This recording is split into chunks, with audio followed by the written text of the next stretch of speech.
Now let's get more updates on the ongoing distribution of ayuda to PUV drivers affected by the rising fuel prices. Let's bring in our mobile journal, Ray Vicente. Ray, kamusta dyan? Diego, Angela, magandang umaga. Nandito nga tayo sa Cartilla, Manila, kung saan ginaganap itong ikatlong araw ng pagbibigay ayuda o cash relief assistance. At makikita nyo nga sa aking likuran, dito yung mismong verification kung saan medyo nagtatagal talaga yung pila dahil bine-verify yung mga number ng mga drivers natin, mga delivery drivers, kaya medyo mabagal yung usad ng pila. Pero pakita ko lang, Diego, Angela, yung sitwasyon naman dito sa mismong pag-aantay ng mga numero. Kung makikita nyo, marami na yung vacant seats, ayan, kasi mabilis naman yung daloy once na verify na yung number. Kasi Diego, Angela, maliban sa pag-verify numbers, kaya natatagalan yung mga ilang nating kapatid na delivery riders, may mga mali sa pangalan o address nila. Kaya ang nangyayari, kung makikita nyo doon sa pinakadulo, doon pumupunta yung mga delivery riders na nagkakaroon ng problema sa kanilang information. Pero pagtapos naman noon, mabilis naman na yung daloy ng pila hanggang doon sa pinakadulo, kung saan nga ginaganap na yung pagbibigay ng ayuda na 5,000. At maliban nga ron, Diego, Angela, ay nasa 11,000 daw yung bibigyan ng mga delivery riders ngayong araw at 9,000 naman para sa ikalawang araw.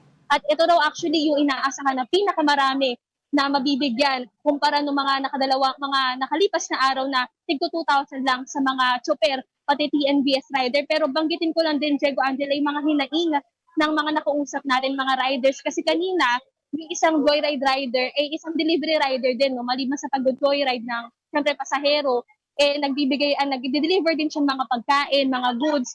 Kaya yung hinaing niya talaga ay hindi siya nakakuha ngayon ng ayuda dahil hindi pala nakalista yung pangalan niya ngayong araw, nakalista pala sa Saturday, which is yung pabigayan ng ayuda para sa mga MC taxi riders. Kaya isa sa mga hinaing niya, sayang daw talaga sa gas.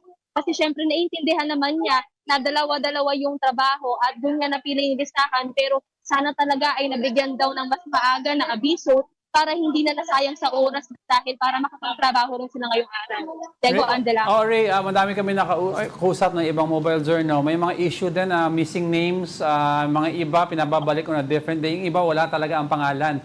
Diyan sa pag-iikot mo ba, may mga instances na nakausap mo na wala yung pangalan talaga sa listahan?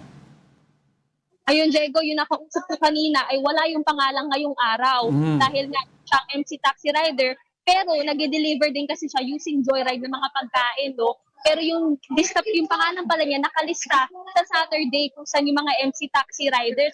So isa rin yun sa mga hinaing dito. Pero isa pa, ang sa nakita ko, dun kasi sa bandang Universidad de Manila, kung saan third port, kung saan pumupunta yung mga ating kapatid na wala pala sa listahan, or may mga incorrect information, isa sa mga hinainga nila, na hindi raw talaga nabigyan ngayong araw dahil maliban sa missing information, wala talaga totally nakalista sa pangalan. Pero ang sabi naman, na nakausap natin mula sa DSWD, magkakaroon naman daw ng special day para sa payout. Pero kasi ang hinaing din nila, wala pa talagang eksaktong araw kung kailan magaganap nga yung special day na payout. Lalo nga ay mag-Holy Week na next week. Alright, thank you for that, Mobile Journal, Ray Vicente.